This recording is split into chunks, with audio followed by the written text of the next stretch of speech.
Hello students. तो आज का हमारा जो टॉपिक है दैट इज बच्चों rules in the absence of partnership deed. उसके बारे में थोड़ा जानेंगे, जिसको मैंने आपको लास्ट क्लास में भी आपके साथ इसके बारे में थोड़ा डिस्कशन किया था।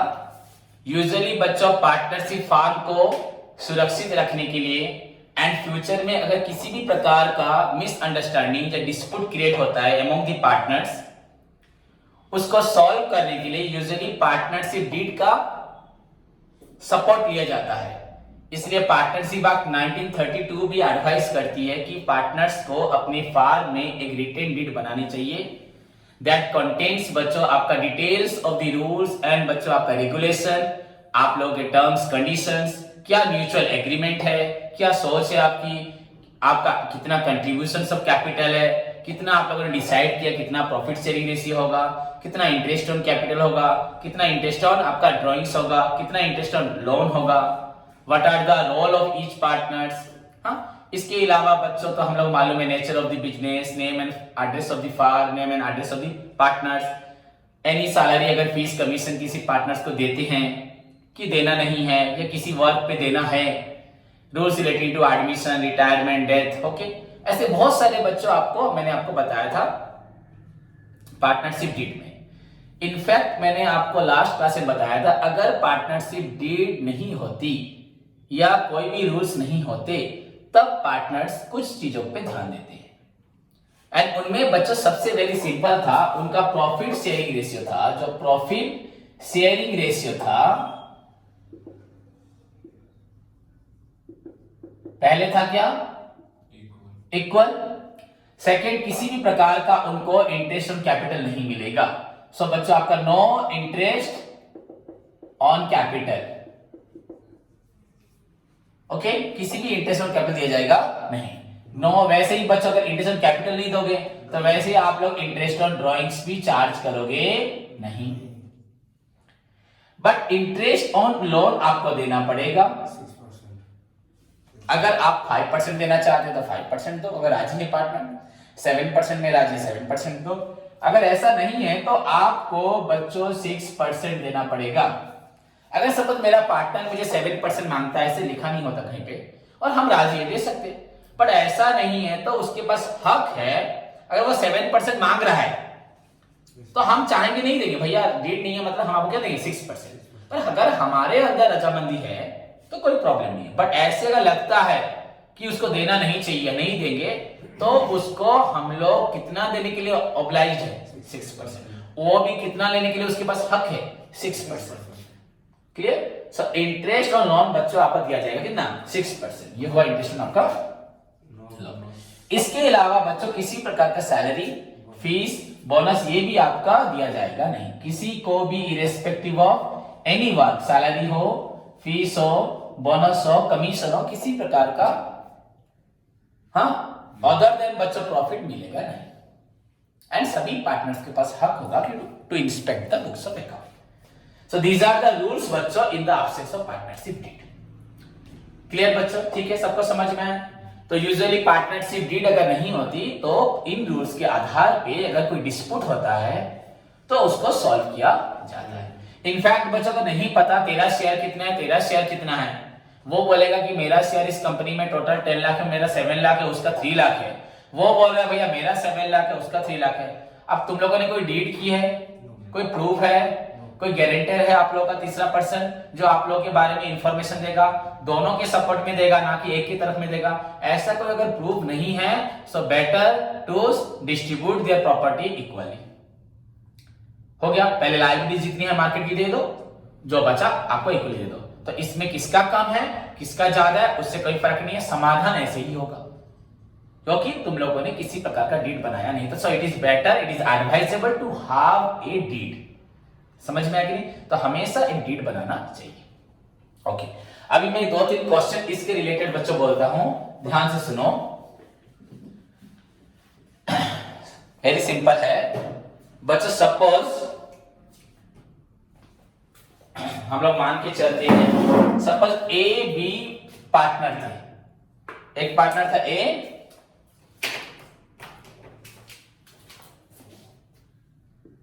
बच्चों ए और बी दो पार्टनर थे, ओके।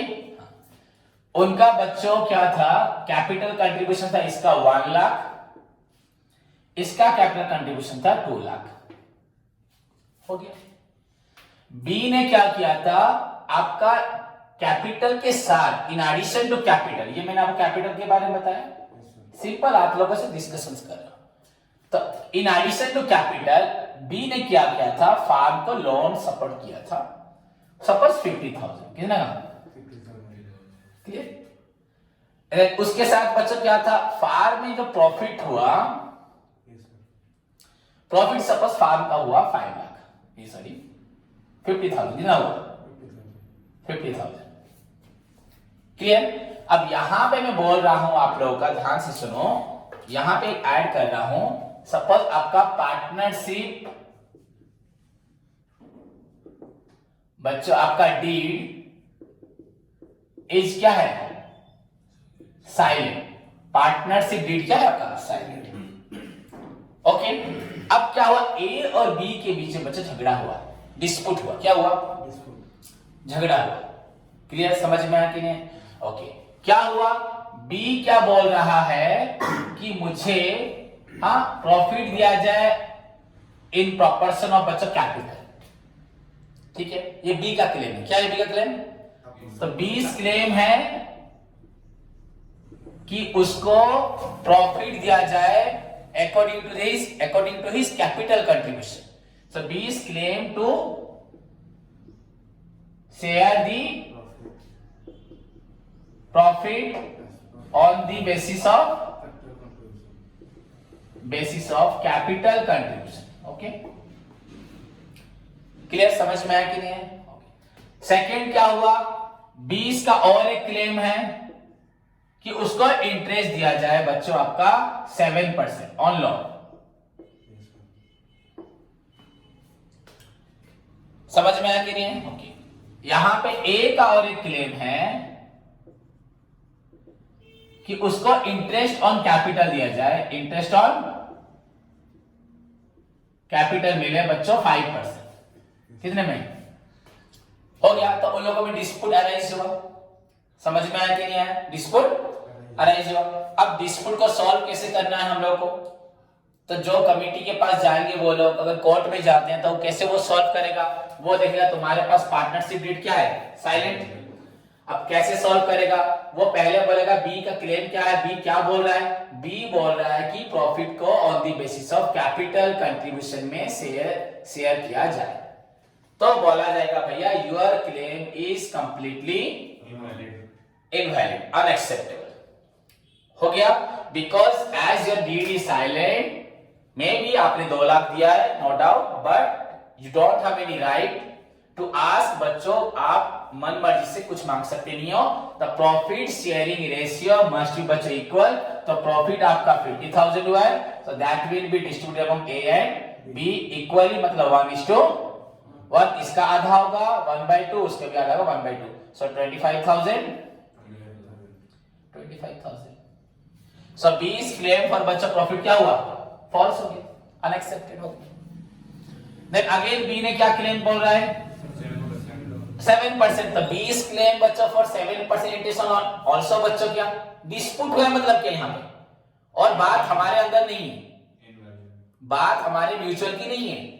डिस्प्यूट का मतलब हम लोग एक दूसरे की बात को नहीं सुन रहे, डिस्प्यूट का मतलब है मैं जो बोल रहा हूं आप नहीं मान रहे, आप जो बोल रहे हो मैं नहीं सुन रहा, तभी तो डिस्प्यूट होता है ना। अगर मैं जो बोल रहा हूं अगर आप मान लोगे तो डिस्प्यूट होगा।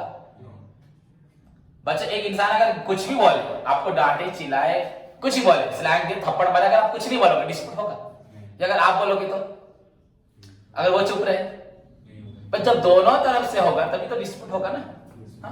तो क्लियर, तो 20 का क्लेम जो था आपका 7% loan, that is also invalid. अगर ये 6% बोलता, good, very good, you are entitled, you have the right to take, बच्चा अगर तुमने लोन दिया है, सच में प्रूफ है, ए राजी है हाँ लोन दिया है, तो you are entitled to get 6% interest on loan, ठीक है, समझ में आया, ओके। देन बच्चा थर्ड हुआ as claim on interest on capital. A को ही बोला जाएगा भैया तुम्हारा भी जो क्लेम है अबाउट इंटरेस्ट ऑन कैपिटल या इंटरेस्ट ऑन ड्रॉइंग्स अगर होगा, जो भी अगर ड्रॉइंग्स नहीं लिखा मैंने, इसलिए कैपिटल दिया था, दैट इज आल्सो बच्चों आपका फॉल्स। किसी प्रकार का आपका इंटरेस्ट आपको दिया जाएगा नहीं, एज योर डीड इज बच्चों silent. So this is the procedure बच्चों। इस तरह से समटाइम्स क्या होता है, फार्म में डिस्प्यूट्स होते हैं, एंड जब पार्टनरशिप डीड अगर साइलेंट होगा देन हमें इस प्रकार सॉल्व करना पड़ता है। समझ में आया? अगर यहां डीड में कुछ मेंशन होगा तो नो प्रॉब्लम, अगर ये बोल भी रहा होगा, आपके पास डीड है दोनों के पास, हाँ डीड दोनों का डीड तो सेम ही होगा ना, अलग होगा? ऐसे दोनों का अलग होगा तो मतलब वो भी फ्रॉड है, ऐसा तो हो ही नहीं सकता, हाँ या नहीं? और बच्चों डीड बनाओगे मतलब डेफिनेटली पार्टनरशिप एक्ट में डीड बनाया था तो उसको तुम रजिस्टर भी कर सकते हो, तो डेफिनेटली कोर्ट में उसका कॉपी होगा, तो उसके आधार पे सॉल्व होगा। Otherwise this is the procedure बच्चों to solve the dispute among the partners. तो डिस्प्यूट सॉल्व हो जाएगा, एंड आफ्टर आपका सॉल्यूशन होने के बाद अगर if they want to continue the firm, good, अगर नहीं चाहते तो अपने फार्म को खत्म करें। क्लियर? सो बच्चों these are the rules in the absence of क्या, पार्टनरशिप डीड। हो गया rules in the absence of partnership deed. तो इसका मैंने एग्जांपल आप लोगों को दिया, होप सभी को समझ में आया। नाउ बच्चों जो पढ़ाने जा रहा हूं दैट इज आल्सो हमारा प्रैक्टिकल वर्क स्टार्ट होगा, बट इसके लिए और भी बहुत कुछ हमें सीखना है। तो फर्स्ट थिंग क्या है बच्चों, हमें जानना है पार्टनरशिप अकाउंट्स में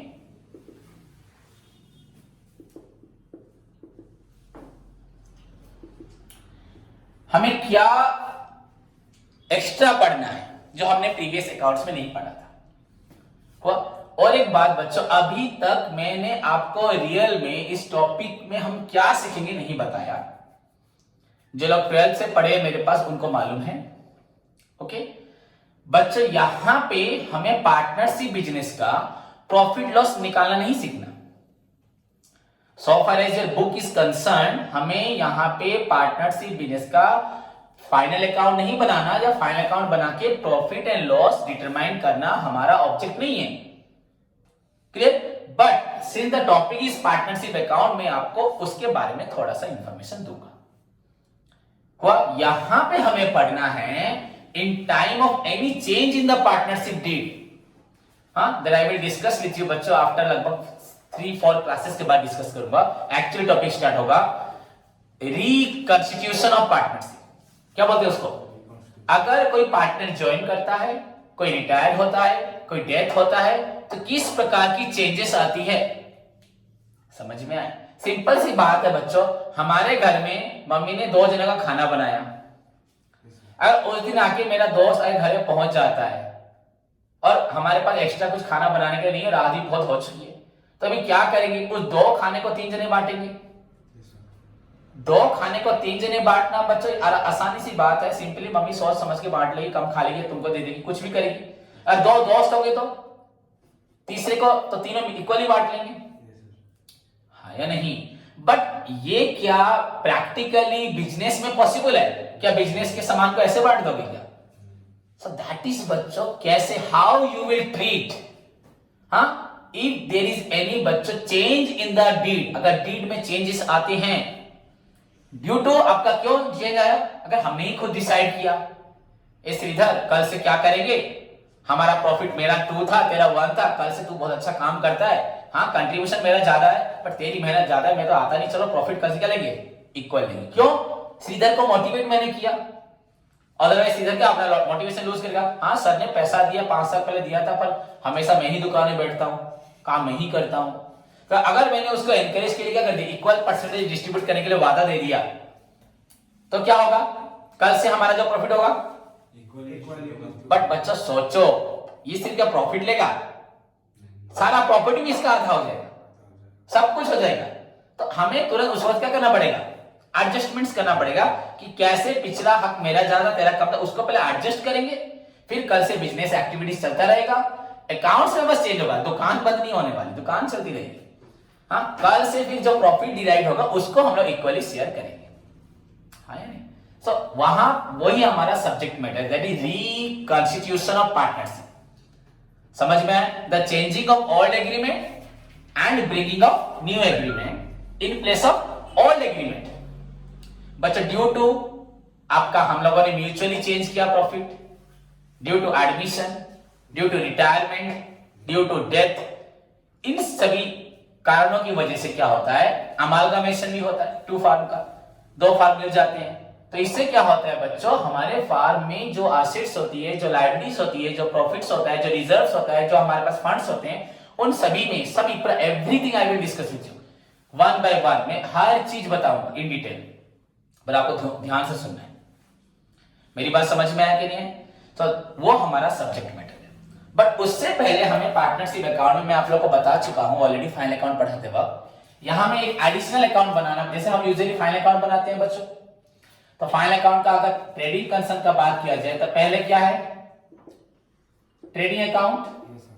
अगर मैन्युफैक्चरिंग कंसर्न का बात किया जाए तो मैन्युफैक्चरिंग देन ट्रेडिंग। तो ट्रेडिंग अकाउंट हुआ, उसके बाद क्या होगा, profit and loss account. Okay, मेरी बात को ध्यान से सुने, क्योंकि आने वाले आपके जीवन में जितने भी एंट्रांस या आप किसी भी प्रकार का इंटरव्यू देते हैं, तो वहां पे अगर कोई भी क्वेश्चंस आपको मैं पढ़ा रहा हूं फाइनेंशियल अकाउंटिंग से पूछा जाए, तो लगभग मुझे जितना भरोसा है आपको सारे क्वेश्चंस के आंसर में दे रहा हूं, कोई बाकी नहीं होगा, आपको कोई कोचिंग लेने की जरूरत नहीं है। तो बच्चों ध्यान से, ट्रेडिंग अकाउंट हुआ, प्रॉफिट एंड लॉस अकाउंट हुआ, उसके बाद बच्चों थर्ड हुआ profit and loss appropriation account, जिसको आप लोग पहले से क्या पढ़ चुके हो, हाँ या नहीं? आप लोग जब हम लोग फाइनल अकाउंट पढ़ रहे थे इसको पढ़ चुके हैं, profit and loss appropriation. And finally बच्चों क्या है, बस डिफरेंस बच्चों ये है कि आपका फाइनल अकाउंट के जो हमारे बेसिकली टू पार्ट होते थे ट्रेडिंग कंसर्न में, या मैन्युफैक्चरिंग होगा तो अगर manufacturing, trading and profit and loss, और यहां पे और एक ऐड हो जाए क्या, मैन्युफैक्चरिंग अकाउंट। यहां पे इन एडिशन टू बच्चों ये प्रॉफिट एंड लॉस अकाउंट के साथ क्या हो गया, profit and loss appropriation. Now what do you mean by profit and loss appropriation? One of the important question, in future में भी आएगा, एग्जाम में भी कंफर्म क्वेश्चन है, confirm. What do you mean by profit and loss appropriation account? किसी को idea है? बोलो, what is profit and loss appropriation account? In the profit and loss appropriation accounts, all the works of partners are mentioned there, and if anything left from profit and loss account, then it comes to profit and loss appropriation account. Anything left from profit and loss account मतलब sir अगर मतलब ये जो profit and loss account में net profit निकलता है, net profit के बाद अगर कुछ पार्टनर को, जैसे पार्टनर को सैलरी देना होगा, अगर वो तो वहां पे नहीं हुआ होगा, तो उसके बाद वो यहाँ पे आता है profit and loss account. Very good, बोला ठीक, पर थोड़ा सा सही नहीं बोला। और कोई बोल सकता है? एनीवन बोलो, मैं बताता हूं, सुनो बच्चों। What is the meaning of profit and loss appropriation account? हाँ, मेरी बात को ध्यान रखना, इसका आपको लिखना भी है बच्चों। सिंपली बच्चों याद रखना, प्रॉफिट एंड लॉस एप्रोप्रिएशन का मतलब क्या है, क्योंकि हमें आज वही पढ़ना है, हाँ वही हमारा मैटर है। थोड़ा सा छोटा सा ये पढ़ लोगे तुरंत, प्रॉफिट एंड लॉस एप्रोप्रिएशन क्या? देखो हर एक चीज को कैसे लिखा जाता है, सिस्टमेटिक वे है, एंड उसको प्रेजेंटेशन का भी वे है कि नहीं? तो पहली बात बच्चा, profit and loss appropriation account का अगर मीनिंग में बोलूं, सिंपली बच्चा an account that records all the transactions between firm and the partner. Usually account में हम प्रॉफिट निकालते हैं, प्रॉफिट होता है बच्चों the transaction between the firm and the outsider, that is the basic thing. समझ में आया? हम लोग सारे जर्नल लेजर जो करते हैं the transaction between firm and the outsider, but बच्चों जहां पे ट्रांजैक्शन फार्म अपने पार्टनर को दे रहा है, फार्म अपने पार्टनर से ले रहा है, वो ट्रांजैक्शन कहां लिखा जाएगा? क्या आपका ओन ट्रांजैक्शन से क्या नेट प्रॉफिट होता है क्या? हाँ, नेट प्रॉफिट होता है क्या? तो प्रॉफिट एंड लॉस अकाउंट में ओन ट्रांजैक्शंस का सवाल ही नहीं है। Any transactions between firm and the partner, firm and the partner, वो बच्चों पीएनएल अकाउंट में आएगा? नहीं आएगा। समझ में आया कि फार्म ने पार्टनर को इंटेंशन कैपिटल दिया, फार्म ने पार्टनर से इंटरेस्ट ऑन ड्रॉइंग्स लिया, फार्म ने किसी पार्टनर को अगर लोन के ऊपर इंटरेस्ट दिया, फार्म ने किसी पार्टनर को सैलरी, फीस, कमीशन, बोनस दिया, अगर फार्म दे रहा है पार्टनर को, बच्चों this is the transaction between एक कंपनी एंड उसी कंपनी के मेंबर्स के अंदर हो रहा है, हाँ या नहीं? फार्म एंड द पार्टनर्स के ना, आउटसाइडर के साथ हो रहा है। तो ओके समझ में? ओके। एंड ये चीज बच्चों कहां आपकी रहती है? सॉर्टेड में होती है? होती नहीं है। सॉर्टेड में हमने ये वर्ड कभी पढ़ा था, ये अकाउंट? तो अगर हमें लिखना है बच्चों, यू कैन राइट बच्चों first line, it is prepared only in case of partnership business. कब बनता है बच्चों? Profit and loss appropriation account is prepared only in case of partnership business. पूरा ध्यान से बच्चों, जितने बच्चे होंगे, स्टूडेंट्स होंगे, देखना लगभग एट द एंड में एक दो बच्चा बोलेगा कि सर हम प्रॉब्लम करेंगे, पार्टनरशिप का प्रॉब्लम कोई नहीं करता, सभी छोड़ते हैं। बट आई थिंक पार्टनरशिप का बेसिक अगर कोई समझ जाए तो सबसे इजी प्रॉब्लम क्या है? पार्टनरशिप है। बट बहुत लेंथी है, कॉन्सेप्ट बहुत वाइड है। क्या है? बहुत वाइड है। एंड किसी में धीरज नहीं रहता, पेशेंस नहीं रहता, इतना थ्योरी पढ़ क्लास में करोगे, प्रॉब्लम बहुत वाइड है कॉन्सेप्ट। पर तुम लोग समझ पाओगे, ध्यान से मुझे सुनोगे। तो पहली बात बच्चों, profit and loss appropriation account is prepared only in case of partnership firm, और किसी अकाउंट में नहीं बनता। ओके, याद रहा? फर्स्ट पॉइंट ये याद रहा। तो ये कब बनता है? हाँ, ये बनता है बच्चों सिर्फ आपके पार्टनरशिप फार्म में ही बनता है। सेकंड बच्चों, it is the extension of profit and loss account. It is the extension. मैं तो आपको मीनिंग बता दिया, it records all the transaction between firm and the partner. पता है कि नहीं बताया? It is the extension of, बच्चों क्या बोला? Extension of. क्यों एक्सटेंशन क्यों हुआ? अगर इज देयर एनी अप्रोप्रिएशन, अगर फार्म के पास पहली बात तो प्रॉफिट हुआ होगा, क्या होगा? अगर प्रॉफिट होगा भैया तो आप लोगों को क्या मिलेगा? आपके प्रॉफिट से आपको इंटरेस्ट चाहिए, लोन के ऊपर इंटरेस्ट चाहिए, ये चाहिए, वो चाहिए, मैं आपको दूंगा। अगर प्रॉफिट नहीं हुआ तो नहीं दूंगा। पहली बात, ये सब हमें देना होता है, हमने दिया नहीं होता। पेबल क्या है? हमें ये सब चीजें किसको देनी है? पार्टनर्स को देना है, सैलरी, फीस, बोनस देना है। अगर प्रॉफिट होगा देंगे ना, प्रॉफिट ही नहीं हुआ, पहले का खुद ले लेंगे। पार्टनर क्या हो? पहले दुकान चलाओगे, रिजल्ट निकलेगा, फिर प्रॉफिट हुआ है तो भैया मैंने काम किया था एक्स्ट्रा, मुझे सैलरी दो। अगर प्रॉफिट ही नहीं हुआ कि पहले खुद सैलरी लोगे, तो पार्टनर किस लिए हो? समझ में आया कि नहीं है? तो पहले बच्चों यहां पे ये अकाउंट तभी बनेगा, पहले तो बनेगा पार्टनरशिप फार्म में। एंड कब बनेगा? जब आपका प्रॉफिट हुआ होगा। अगर नहीं प्रॉफिट हुआ होगा तो नहीं बनेगा। हुआ? इट रिकॉर्ड्स बच्चों all the transactions between firm and the partners. But partner को देना होता है पेबल। क्या? पेबल दिया नहीं अभी तक, मैं उसको दूंगा। क्लियर? समझ में आया कि नहीं? उसके बाद जो बचेगा तो बच्चों वो पार्टनर डिस्ट्रीब्यूट करेंगे। क्या करेंगे? अगर पर्सनली किसी को कुछ लेना है, देना है, वो देने के बाद जो अगर बचा, दैट इज नोन एज बचा आपका पार्टनर्स प्रॉफिट, एंड उसी को बैलेंस शीट में लेके जाके आप शो करोगे। मेरी बात समझ में है? इसमें भी बच्चों मैक्सिमम स्टूडेंट्स गलत करते हैं। इसमें टेक्निकली पॉइंट होता है जिसको हम लोग नहीं समझते, क्योंकि हम लोग हमेशा सुन के बातों को एक्सेप्ट कर लेते हैं, दैट इज रॉन्ग, या बुक्स को अच्छे से पढ़ते नहीं है।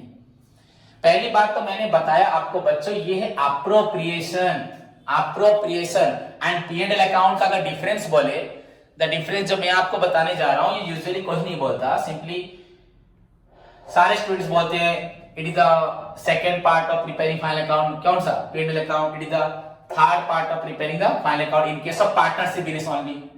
हाँ, the result of P&L account is transferred to P&L appropriation account, the result of P&L appropriation account is not transferred, ऐसे बोल देते हैं। It records the transaction between farm and the outsider, it records the transaction between farm and the partner, ऐसे simply लिख देते हैं। But बच्चों इसमें कुछ टेक्निकल पॉइंट है। प्रॉफिट एंड लॉस अकाउंट बच्चों records all the items charge against the firm, against the firm के अगेंस्ट में जितने आइटम्स, ये बच्चों आपका फ्यूचर में अगर एंट्रांस दोगे हाई लेवल पे आएगा। इट रिकॉर्ड्स, P&L अकाउंट क्या रिकॉर्ड्स करता है? क्या चार्ज है? क्या चार्ज है? समझ में आया कि नहीं? इलेक्ट्रिक बिल हमारे लिए चार्ज है कि नहीं है? हाँ, तो हमें फार्म को देना है। बट ये क्या है, अप्रोप्रिएशन, एक प्रॉफिट का पार्ट, जो प्रॉफिट होगा तभी रिकॉर्ड होगा, नहीं तो होगा नहीं। प्रॉफिट होगा तो प्रॉफिट से हिस्सा लेंगे, पापा की जमीन होगी तो बेटा मांगेगा ना, कोई जमीन जायदाद नहीं है तो क्या मांगेगा। हाँ, कब चार्ज करोगे अपने पेरेंट्स को, एक मेरे को प्रॉपर्टी दे, जब होगा, अगर कुछ भी नहीं है, एक भिखारी का बेटा अपने बाप को क्या मांगेगा। हाँ मांग सकता है, आज कटोरे में जो लेके गया था वो कटोरा भी मुझे दे दे, बस यही मांग सकता है। तो बच्चा P&L अकाउंट रिकॉर्ड्स आपका all the items which are charge against the profit, okay, charge against the firm, profit बोल सकते हो, फार्म बोल सकते हो। बट बच्चों this records, P&L appropriation account records all the transaction which are appropriation of profit, जो profit का हिस्सा है, प्रॉफिट से निकलेगा, एक परसेंटेज में प्रॉफिट से निकालेंगे, हाँ या नहीं, समझ में आया कि नहीं, वो चार्ज है, ये अप्रोप्रिएशन है, क्लियर, समझ में आया। So profit and loss appropriation, अब यहाँ पे आप बोलो सर ऐसा एक आइटम बताइए जो हमें सॉल्व करेगा, ये एंट्रेंस में आता है, और सारे स्टूडेंट्स यहाँ पे गलत करते हैं, किसमें गलत करते हैं, इसमें सभी बच्चों। हम लोगों ने बोला P&L अप्रोप्रिएशन अकाउंट, तो ध्यान से देखो, सभी मेरी बातों को सुने, अगर आपको अपने आप को बनाना है। Suppose this is profit and loss appropriation account, ये हुआ आपका डेबिट साइड, ये हुआ क्रेडिट साइड, आपका यहां पे नेट प्रॉफिट आ गया बाय नेट प्रॉफिट, आपका आ गया जो भी प्रॉफिट था, यहां हमने लिख दिया, भाई मैंने यहां लिख दिया। अब बोले सर आपने यहां क्या लिखा, यहां लिखना चाहिए, कहां लिखना चाहिए, मैंने जान के अंदर लिखा, क्या पॉइंट है वो बताऊंगा। डेबिट साइड में हम लोग क्या लिखेंगे, कोई भी इंटरेस्ट ऑन कैपिटल, अगर हमने ड्राइंग्स के लिए इंटरेस्ट लिया है तो बाय इंटरेस्ट ऑन, बच्चा ड्राइंग्स किस इंटरेस्ट किससे ले रहे हैं, पार्टनर से, इंटरेस्ट किससे दे रहे हैं, पार्टनर को दे रहे हैं। So it records all the transfer between firm and the partners, so meaning आ रहा है अपने आप, ओके। अब बच्चों यहां पे अगर सपोज मैं लिखूंगा सैलरी, क्या लिखूंगा, सैलरीज हुआ आपका, फीस हुआ आपका, बोनस हुआ, कमीशन हुआ। हाँ, अगर आप कुछ एक्स्ट्रा वर्क करके देते हो तो आप you are entitled to get this, अगर डीड में होगा, क्या बोला, अगर सपोज बच्चों ऊपर लिखा है क्वेश्चन में नो पार्टनरशिप डीड एंड यहाँ पार्टनर बोल रहा है कि सैलरी लेगा, तो आप यहाँ देना देगा, अभी क्वेश्चन में तो क्या होगा, हाँ, अगर राजी है तो हो जाएगा, अगर दोनों राजी है तो हो जाएगा, नहीं तो यहाँ कोई भी, समझ में आया कि नहीं है। तो यहाँ हमने इंटरेस्ट और कैपिटल लिखा, इंटरेस्ट सैलरी फीस लिखा, यहाँ क्या लिखा, ओके बच्चे। यहाँ पे और एक पॉइंट हम P&L अकाउंट में लिखते हैं बच्चे, इंटरेस्ट ऑन लोन, मालूम है ना, interest on loan, okay. Suppose bank से लोन लिया हमने, तो बैंक से लोन लिया है तो हमें तो देना पड़ेगा बैंक को, चार्ज है कि नहीं, वो क्या है, चार्ज है, ओके। तो चार्ज है मतलब P&L अकाउंट में होगा। अगर पार्टनर हमें लोन देता है in addition to capital, that is also charge है कि नहीं, पहले सोचो, पार्टनर लोन देता है, ये तो पर्सनल चीजें नहीं है, ये पर्सनल चीज नहीं है क्या, खुद सोचो। अगर पार्टनर लोन देता है तो उसको भी तो इंटरेस्ट देना, ये डिफरेंट है, because we know partnership deed हो या ना हो, he or she has the right to take interest at the rate 6%, तो इट्स योर लायबिलिटी, है कि नहीं, है कि नहीं, it's a charge against the profit, है कि नहीं है। But as P&L appropriation account में बोला जाता है कि it records all the transfer between firm and the partner, तो definitely interest given to the partner कहां लिखा जाएगा, अप्रोप्रिएशन अकाउंट। मैं आपको जो पढ़ा रहा हूं ये आपका आज का पढ़ाई नहीं है, अगर आप CA पढ़ने जाते हो, CS पढ़ने जाते हो, हाँ, आप किसी भी आपका PG करते हो, MPhil करते हो, PhD करते हो, नेट के लिए पढ़ते हो, तो नेट के तो शॉर्ट क्वेश्चन होते हैं, बट आपको कॉन्सेप्चुअली किसी बच्चे को नहीं पता, वो सब क्या करते हैं, इसको यहां लिख देते हैं, इंटरेस्ट ऑन लोन, राइट, ये लिखते हैं ना, interest on loan. Suppose partner A B है तो इंटरेस्ट ऑन B लोन क्या होगी, 6% भी हो, यहां लिखते, ये भी गलत है, पर हम लोग लिखते हैं, समझे कि नहीं समझे। इसको यहां लिखा हो क्या P&L अकाउंट में, नहीं लिख सकते, because the term P&L appropriation account means it records all the transaction between work, नहीं transfer firm and the partner, समझ में आया कि नहीं। तो डेफिनेटली यहां पे आएगा, ये आएगा कि नहीं आएगा, बट इट्स बच्चे ये एक चार्ज अगेंस्ट प्रॉफिट है। ये क्या है?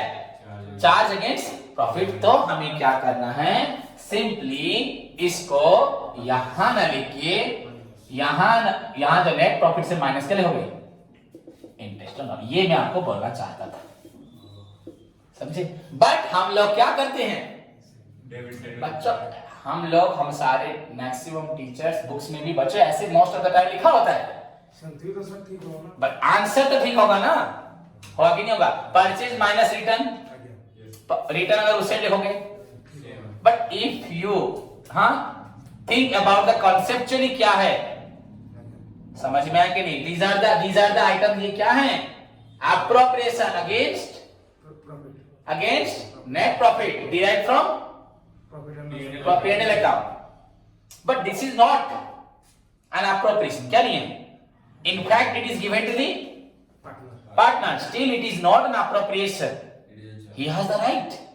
है कि नहीं? उसका right है. So it's a charge against the profit.